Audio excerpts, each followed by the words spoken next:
Olá, bom dia, graça e paz. Vamos ao nosso estudo de hoje em nossa jornada bíblica Despertar com Deus. Hoje vamos estudar juntos o capítulo de Gênesis, que nos traz a história, o tema Judá e Tamar. Parece que faz aqui um parêntese entre a história iniciada do jovem José e traz agora um acontecimento com outro filho de Jacó, Judá. E nós vamos, então, através do estudo de hoje, entender por que este assunto parece que faz aqui, uma pausa na história de José. Vamos entender juntos no estudo de hoje. Gênesis 38 é um capítulo do primeiro livro da Bíblia que conta a história de Judá e Tamar. Embora algumas pessoas considerem a história de Judá e Tamar uma intromissão desnecessária na passagem a respeito da vida de José, ela se encaixa perfeitamente no fluxo narrativo. Primeiro, o texto nos fornece um atordoante contraste entre a moral de Judá e a de José. Nós vamos perceber isso através do estudo. Depois, a história de Judá ilustra a posterior desintegração da família de Jacó. Nós vamos perceber pelos acontecimentos. Por exemplo, no capítulo de ontem, 37, os filhos de Jacó venderam o próprio irmão José. E agora, Judá se casa com uma mulher de Canaã, o que não era permitido, o que não era uma escolha dirigida e abençoada por Deus. E depois nos traz Judá também tendo relações com uma aparente prostituta, e na verdade era a própria nora, viúva de seus filhos. Se este processo continuasse, a família de Jacó, ou seja, a família da promessa, se tornaria igual, semelhante ao povo pagão de Canaã. O fato de a linhagem do Messias vir da linhagem de Judá, este que está neste capítulo, este filho de Jacó, é um claro sinal da graça e da misericórdia de Deus. Sendo assim, é difícil não dar importância às questões narradas neste capítulo, pois elas estão relacionadas com os propósitos de Deus no plano da salvação. O assunto do capítulo não é muito agradável, mas seu objetivo é didático e o resgate revela-se salvador. Demonstra que o Senhor virá da família de Judá e de Tamar. Então esta é a introdução para nós termos um vislumbre, para termos uma noção do contexto desta história que a princípio assim parece muito desagradável, né? Então são 30 versículos. Vamos lá. Este capítulo dá origem das três principais famílias de Judá, a futura tribo real de Israel. Tem isso também, né? Davi ele proveio também dessa tribo. Os reis. Mostra também que os filhos de Jacó, esquecendo-se da sagrada vocação de sua raça, estavam em perigo de perecer nos pecados de Canaã. Se Deus, em sua misericórdia, não se tivesse interposto para promover a remoção de toda a casa de Jacó para o Egito, a nação escolhida poderia ter sucumbido à influência corruptora dos costumes cananeus. Assim, Gênesis 38 é parte da fase inicial da história de Israel. No Egito, os israelitas eram segregados porque os egípcios os desprezavam.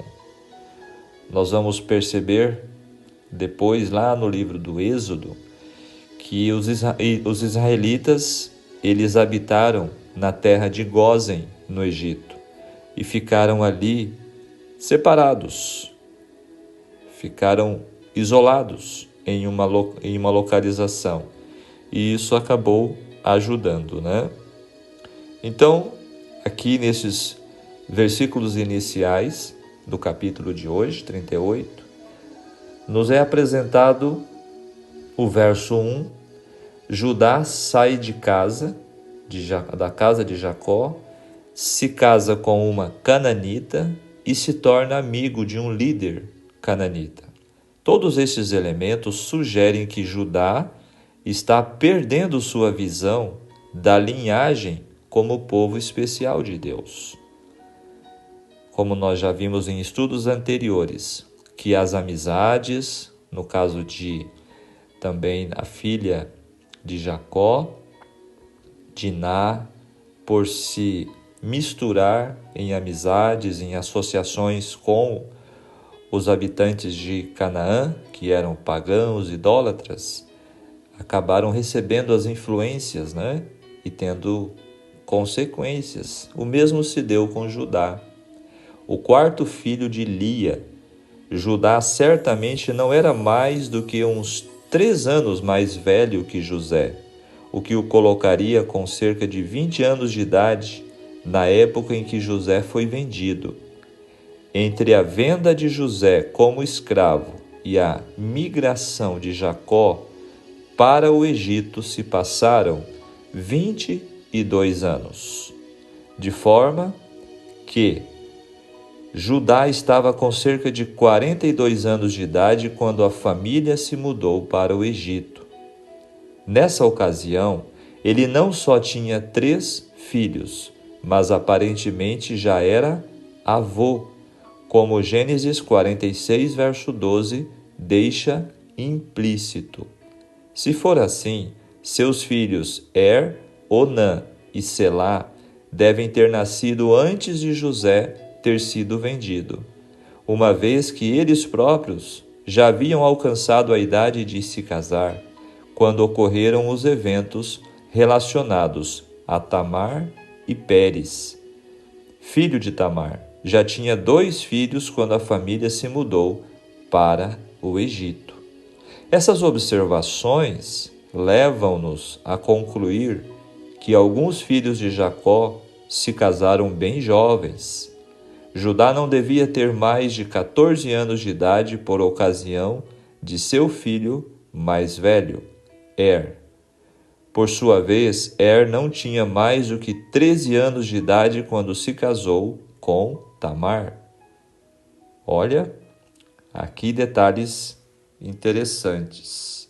Casamentos precoces não são incomuns em certas partes do Oriente até os dias de hoje. Comentando os versos 6 a 10, a apresentação de Tamar, a esposa cananita de é significativa.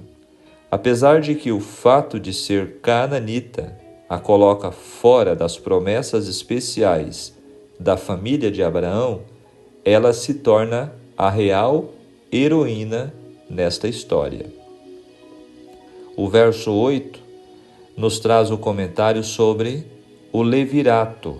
O que é isso? O casamento conhecido das leis dos hititas e medo-assírias. A diferença principal é que na lei bíblica, esta lei do levirato, o cunhado é responsável em prover um herdeiro para o irmão falecido. E então nos traz aqui, um relato muito estranho que aconteceu com o irmão de Er, Onã.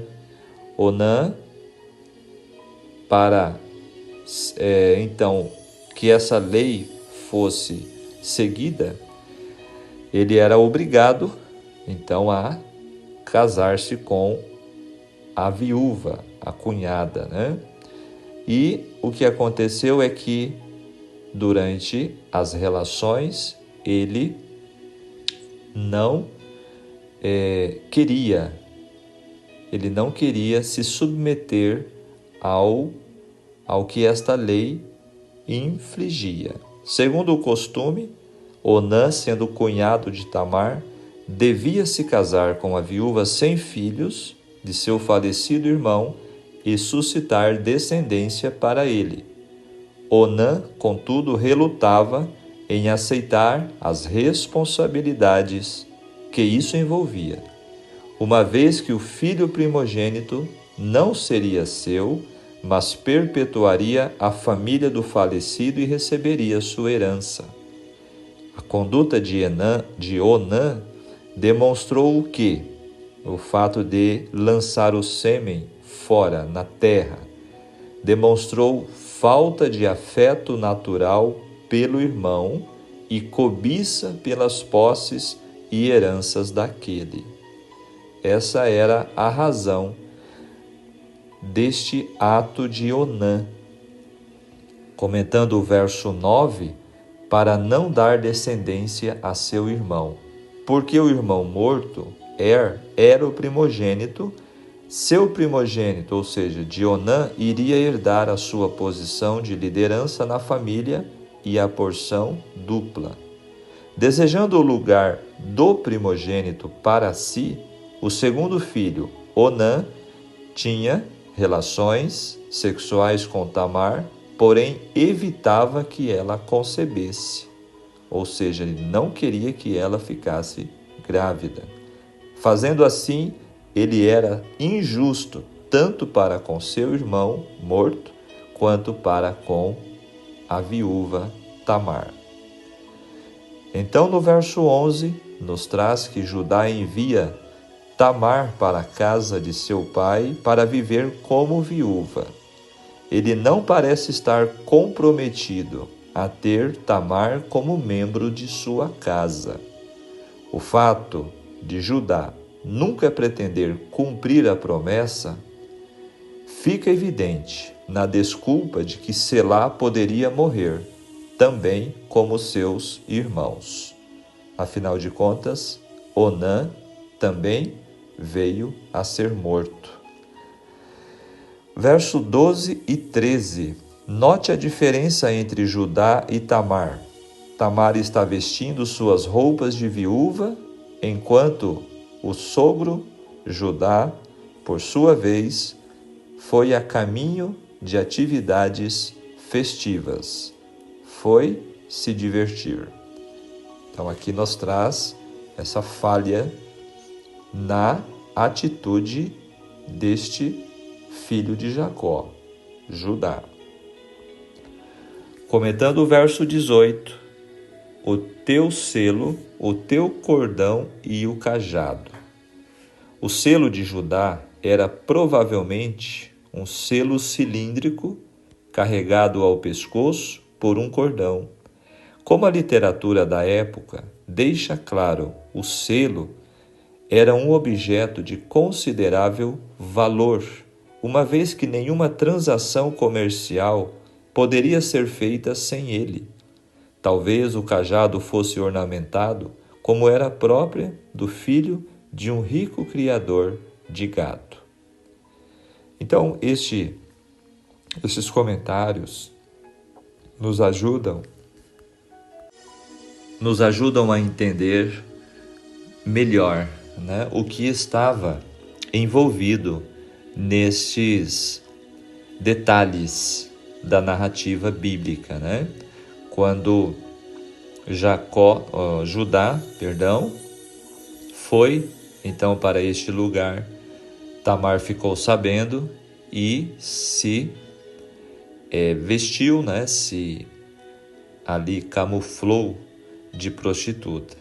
Agora no verso 21, falando exatamente sobre essa atitude, né, de Tamar.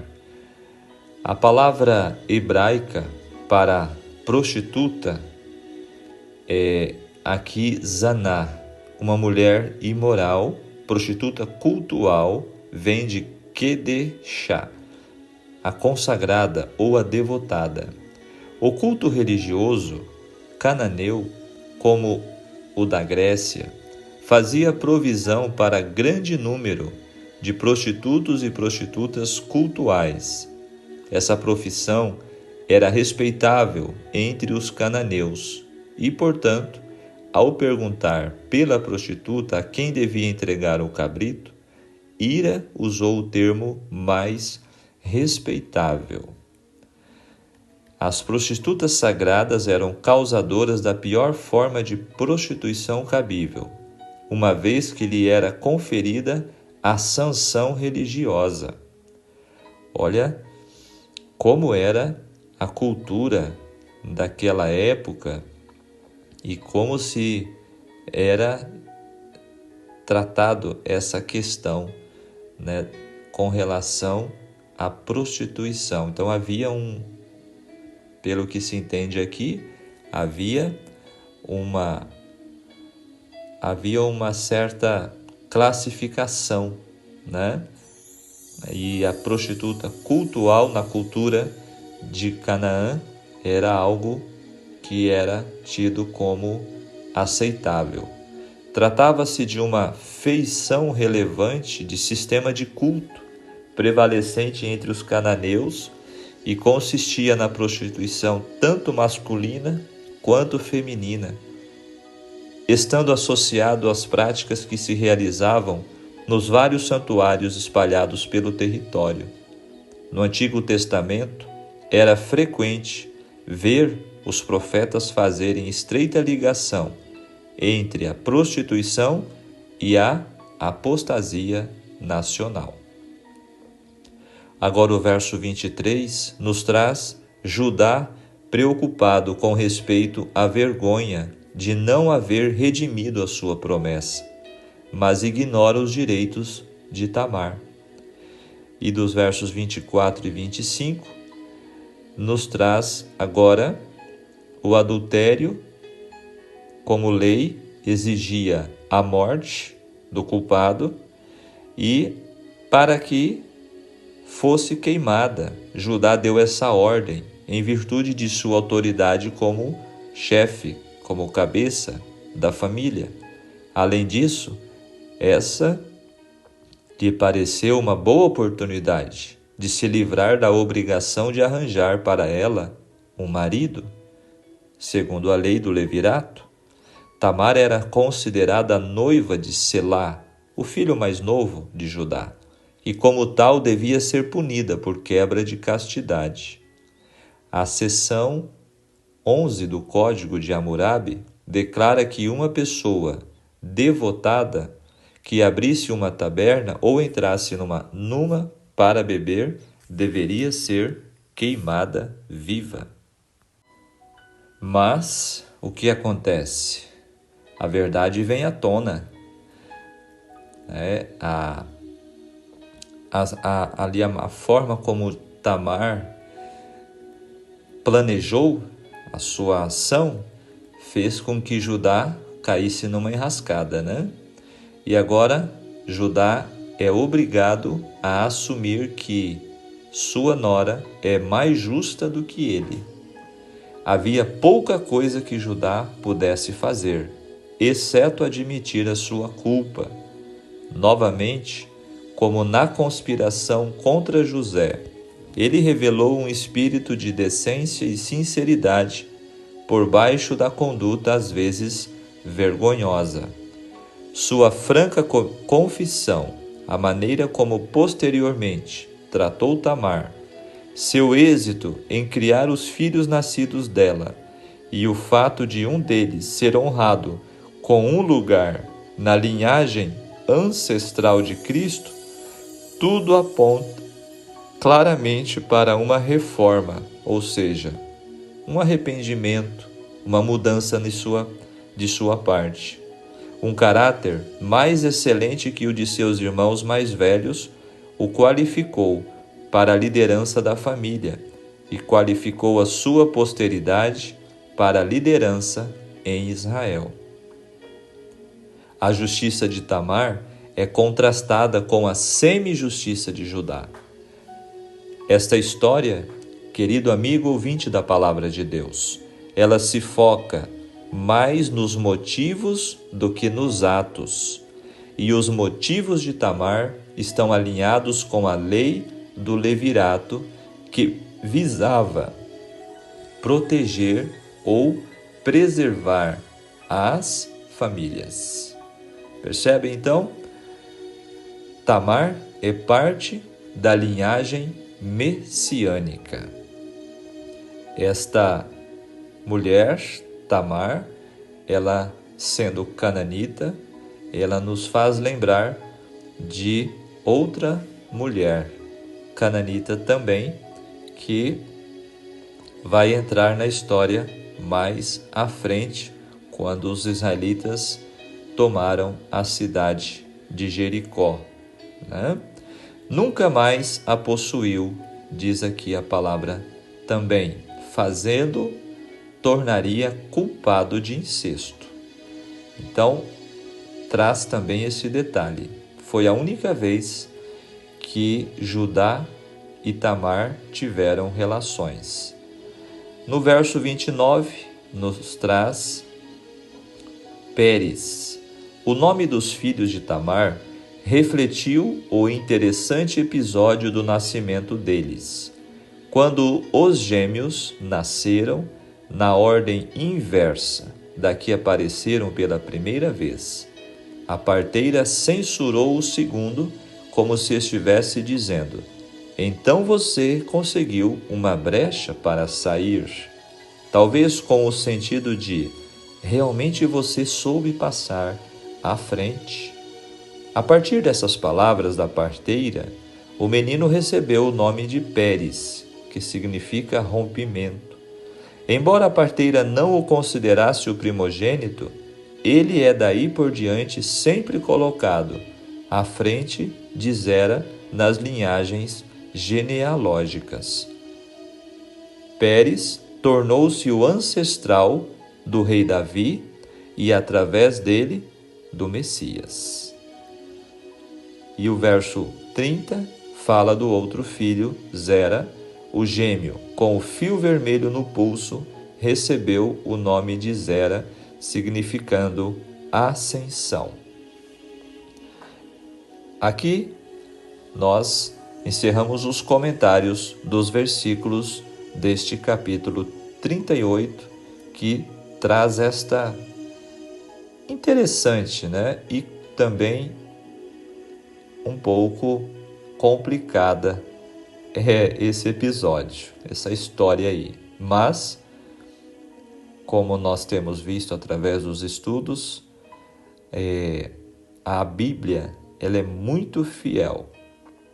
Ela é totalmente fiel em narrar o que aconteceu.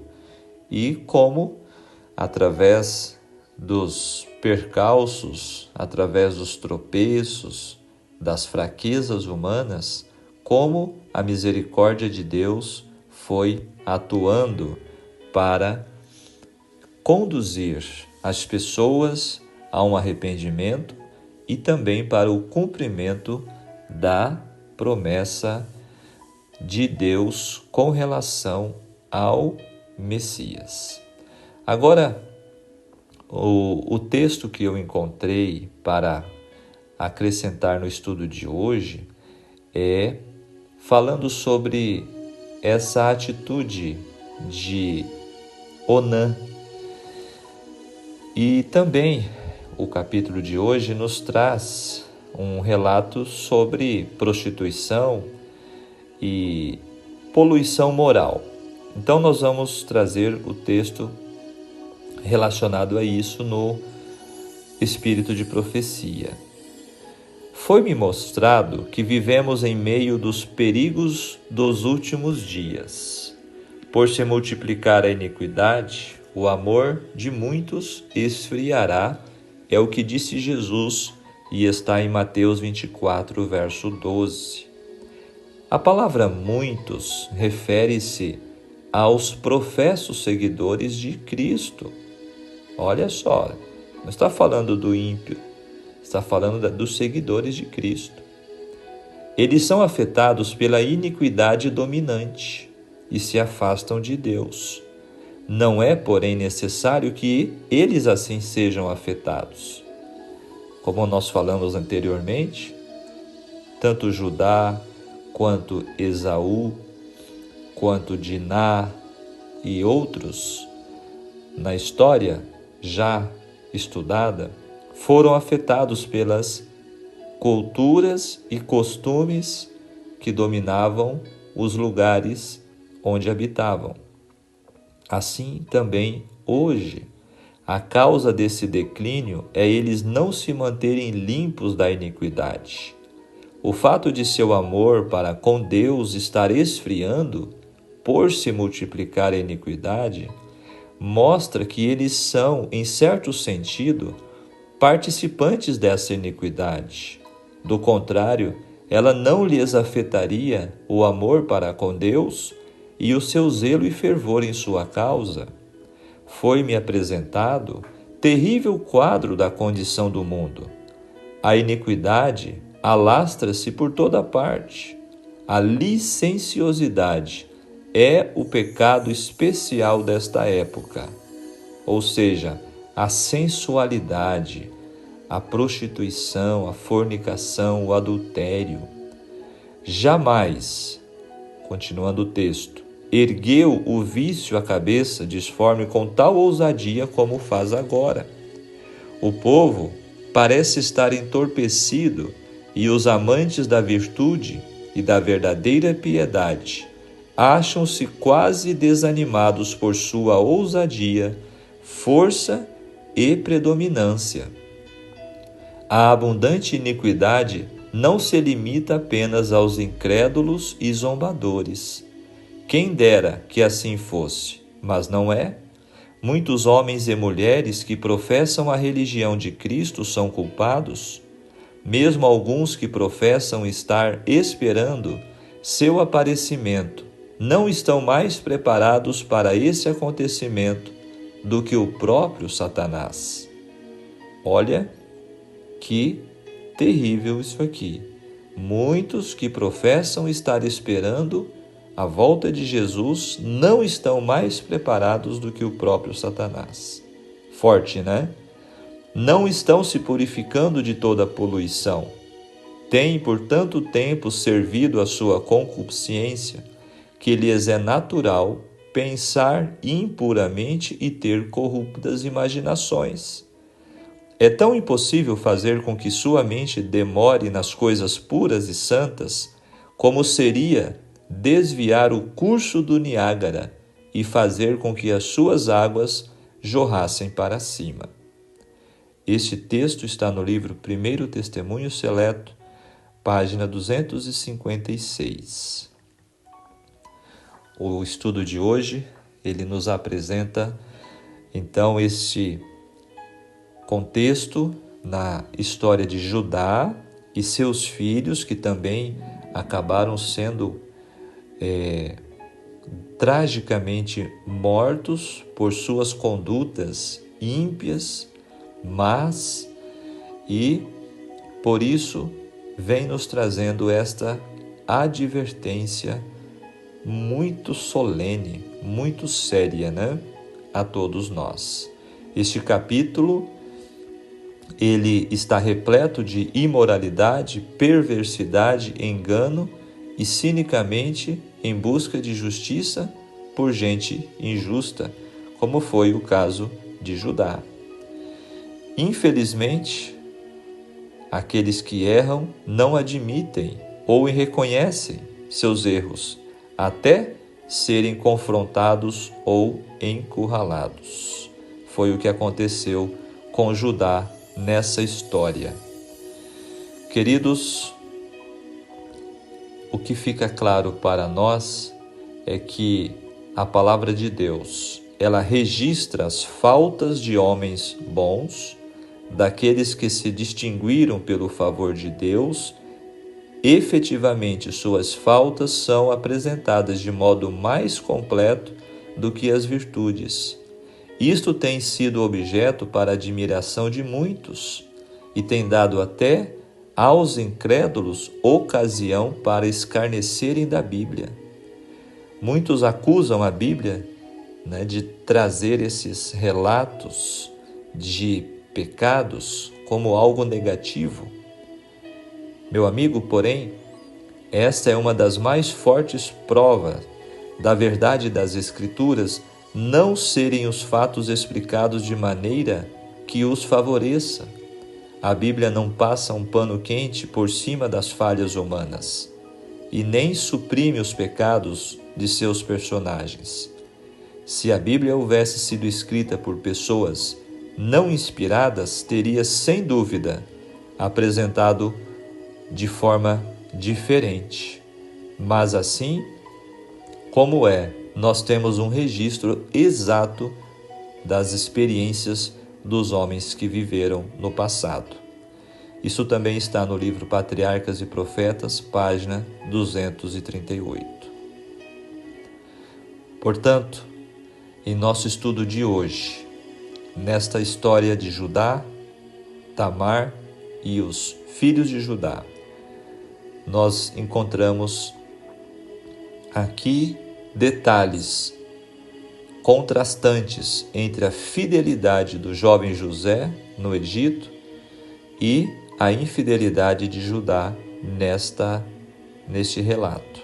Duas histórias muito contrastantes que deixam clara a liberdade de escolha que cada ser humano tem.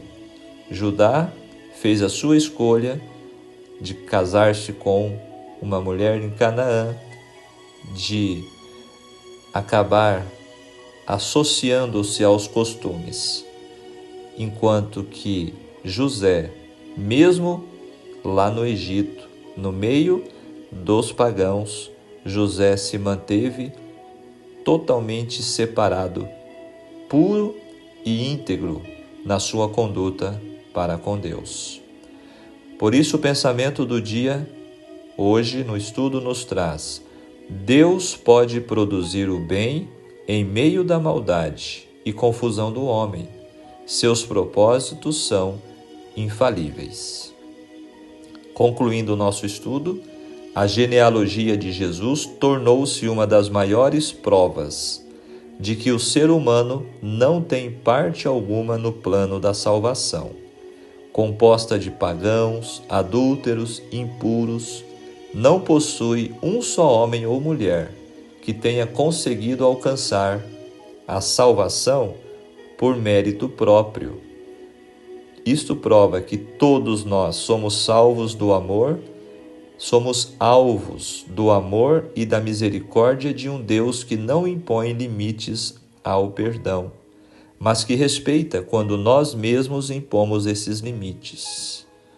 Quando a Bíblia diz, no verso 26 hoje, e nunca mais a possuiu, isto nos revela uma mudança na vida de Judá.